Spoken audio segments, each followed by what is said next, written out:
Nandito tayo ngayon sa Fort Bonifacio or sa BGC ngayon dahil I'll do my best to be a mobile filmmaker for a day. Alam niyo naman siguro na hindi ako mahilig sa mobile filmmaking, pero this time I'll try to be one, no?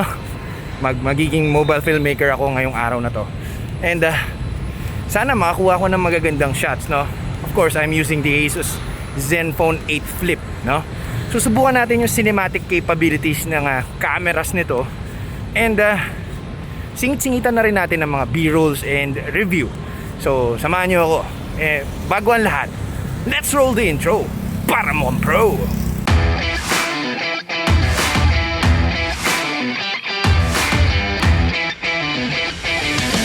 Hey, what's up guys? Ryanaudencial and po, maraming salamat po ulit sa pagbabalik nyo dito sa channel ko. And kung napapansin nyo, no, nandito na ako sa attic. Sorry kung hindi ko na nakuha mag-vlog sa BGC since nakakahiya magsalita in public. Hindi to Japan so nakakahiya. Hindi ako masyadong sanay pag nasa Pilipinas. Well, anyway, ayun nga. I tried to be a mobile filmmaker for a day. And of course, I used the ASUS Zenfone 8 Flip as my main camera. And mamaya ipapakita ko sa inyo yung short film na nagawa ko using just this phone. So before ko ipakita sa inyo yung short film na yan, let me give you a mini review about the Zenfone 8 Flip. But here are some disclaimers. First, I was not paid to do this. They sent me this phone just to test and keep it if nagustuhan ko. Nagustuhan ko. Second, this is not your typical tech review. Hindi po ako magiging in-depth masyado dahil marami nang nag-review nito. I will be reviewing this as a filmmaker. So magpo-focus lang ako sa video capabilities and sa photo capabilities na rin since we are going to be talking about the cameras. So there are my disclaimers. Maybe we can now begin with a mini review. And let's start out with the unboxing. Shall we?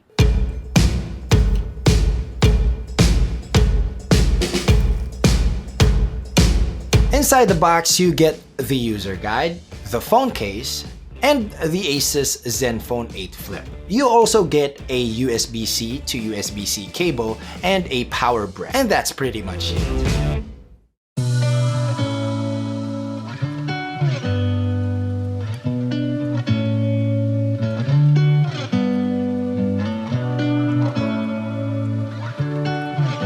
The ASUS Zenfone 8 Flip is truly a beast of a smartphone. If you want to know more about the specs, here you go. Isang latagan na lang. Yan. Okay. Alright. Diba? Ayos. Diba? Para isang basahan na lang. Diba? Now, as I've said earlier, I just want to feature the cameras of this phone because for me, the cameras are the main selling point of the Zenfone 8 Flip.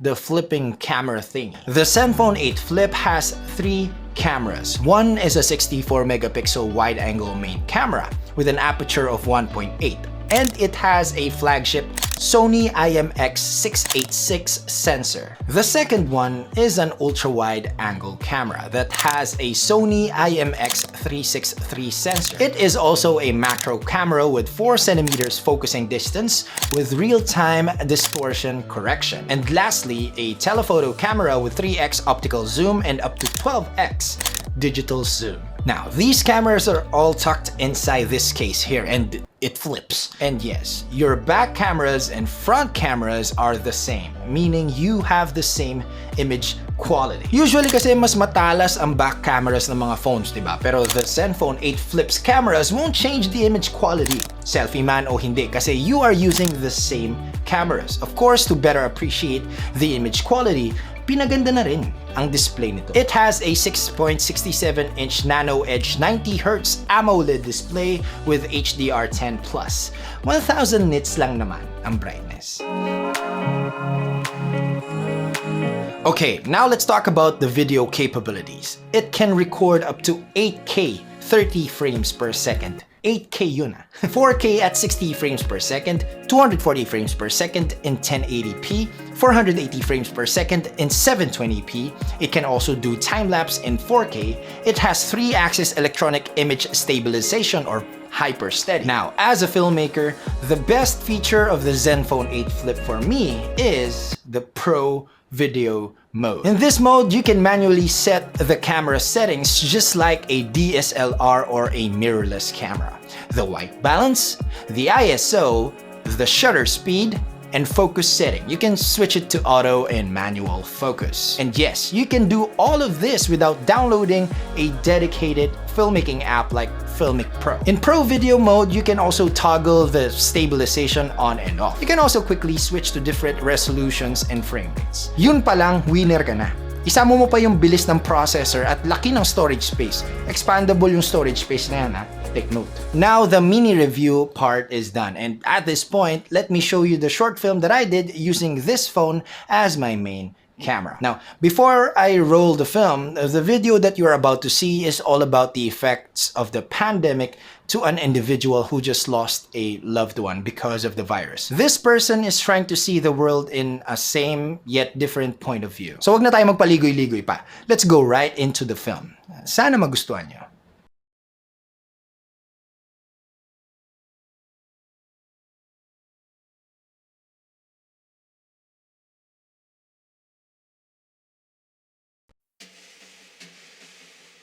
Leaving the old life behind, giving the new one a try, making the past as we go,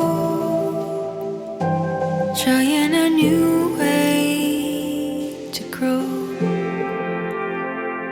finding a new way to define the way our life is in this time,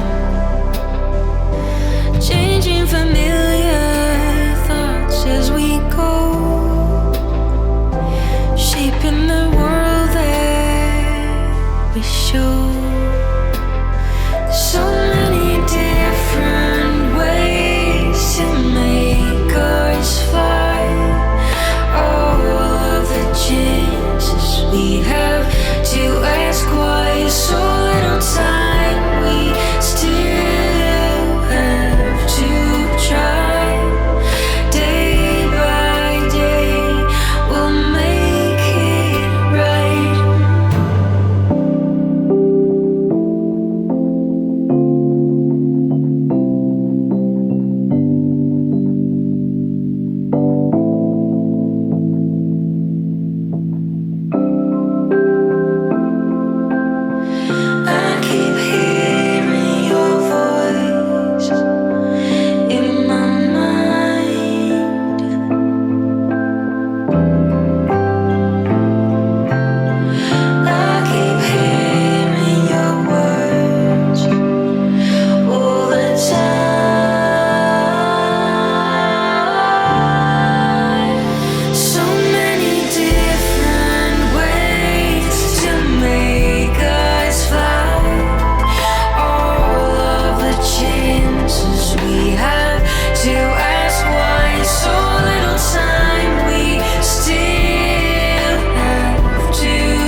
Now, I hope nagustuhan nyo yung short film na yan, and most of all, naunawaan nyo yung mensahe. I will be uploading that video separately, so if you wanna watch it lang, yung video lang na yun, i-upload ko yan separately. Now, let me tell you my thoughts while using the Zenfone 8 Flip as a video camera. Enjoyable siya gamitin kasi cellphone, portable and compact. The stabilization is actually pretty good since I shot all of those clips handheld. Autofocus is on point, as well as the manual focus. Colors are rich and vivid. Images are sharp and cinematic. In short, for me, this is a truly capable camera phone if you're going to use this as a filmmaking tool.